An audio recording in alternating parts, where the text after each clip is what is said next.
anticipating that you were going to get in? What was the process like where Willie came out, talked to Carlo, went back to the dugout, then came out, made that, and brought you back in? They had just told me to stay ready. I was kind of ready many points throughout the game, just waiting on my time to be called, and thankfully I got a chance right there, and it was really fun. So yeah, I was thankful for that, and they just told me to be ready. So he said that he had told you basically you're the only one that can take us through this right now.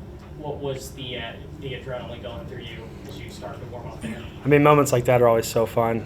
Coming in, the chance to save the game for the team is always a blast. So yeah, the adrenaline was obviously super high, and yeah, it was so much fun. So with bases loaded, how do you kind of like calm your pressure in that like closing role almost? I mean, I don't really know if you do. Like that's why you play baseball, right? It's moments like that. It wasn't about calming the pressure for me at all. It was about embracing it, just having fun in it. So you know, taking that whole moment in, I think was more of the mentality rather than just trying to calm down. Lots of high leverage outs between the three of you tonight. What's the mindset in those moments for either of you, just to stay calm and go pitch by pitch? I'll go first. I mean, slowing the game down, having a chance to go out and compete, and also like saving your team from losing, as I said, going out, embracing the moment, and just know you got your guys back. Yeah, I can kind of piggyback on that. It's a big moment for sure, but you got to simplify it. It's really not that complicated. You got a job to do, so rise to the occasion and get the job done. For both of you guys coming from the JUCO level, what would you say are some of the adjustments you made in the offseason to help prepare you to be able to come in these high leverage situations and execute? For me, I would say consistency over anything. I feel like at junior college level, you have an opportunity to develop yourself a little more, whereas here, you kind of got to be ready to go. So, yeah. Yeah, I mean, you never know when your name is called upon, so you just got to be ready for anything. Coming from JUCO, it's obviously a bigger step. Like he said, you have to be ready on the spot, and also just trying to embrace everything. It's awesome to be here. Understanding the JUCO grind and the goal of getting to the D1 level, what was kind of the emotional reaction when you knew you were going to get an opportunity to play at a program like ASU? It was the best feeling. Going to sleep every night and like waking up and coming to the facility is the best part of my day. Trying to compete for a spot and just go after it. What were some of the preparations that you made in the fall and in the winter to prepare yourself to face the D1 bats? I mean, baseball is baseball. You go in, pitch by pitch, and try to execute everything. So, I mean, it's not really a big difference, but obviously there is. Just try to simplify it.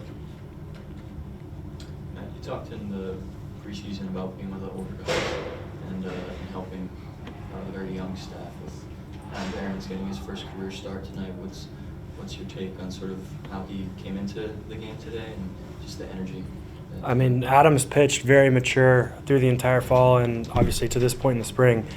He's not a guy that we've had to try to teach him to slow the game down or anything. He's consistently pounded the strike zone and, like I said, thrown very mature. So he was, Bloomy made the right call giving him the start tonight, and, he proved why. He's a great arm, and he's very consistent and has shown that through the entire season and the fall as well. So, Matt, you've shown you're a man of faith. How has that influenced your game? I mean, so much more than anyone else realizes. I would not be where I am today without the Lord, and everything He gives me is credit to Him. I am nothing without Him, and He gives me all of this. This is not me, this is Him.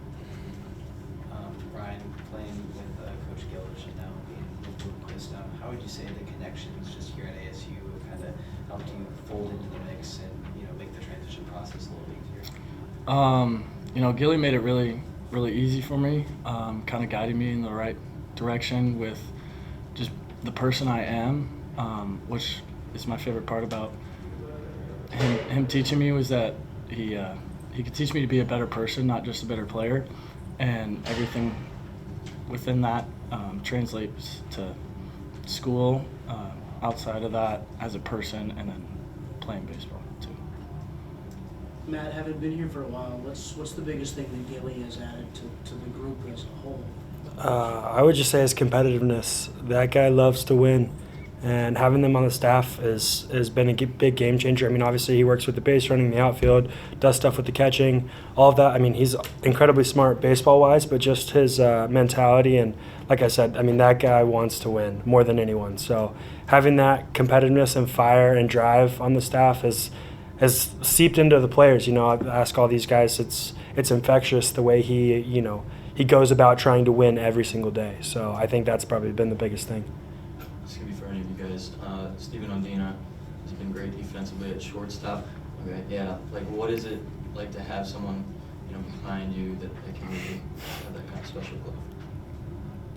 It's like speechless. I mean, you throw a pitch, look back, and he's like in a different spot from where he was. It's ridiculous. Like, I love the guy, and he's an amazing baseball player. So credit to him. Yeah, I mean, having that behind you gives you so much confidence. It's really fun to pitch with, and watching him do his thing it's like magic. So it's pretty cool. Yeah, no doubt. I agree with all of that. Billy told us he likes to speak Spanish. What do you guys see from him in the clubhouse?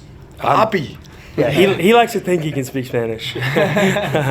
No, I mean, obviously Steve knows way more than any of us, but we all give him, say what we can and mess around with him as much as we can, but we all like to think we know Spanish, but Steve actually knows it, obviously.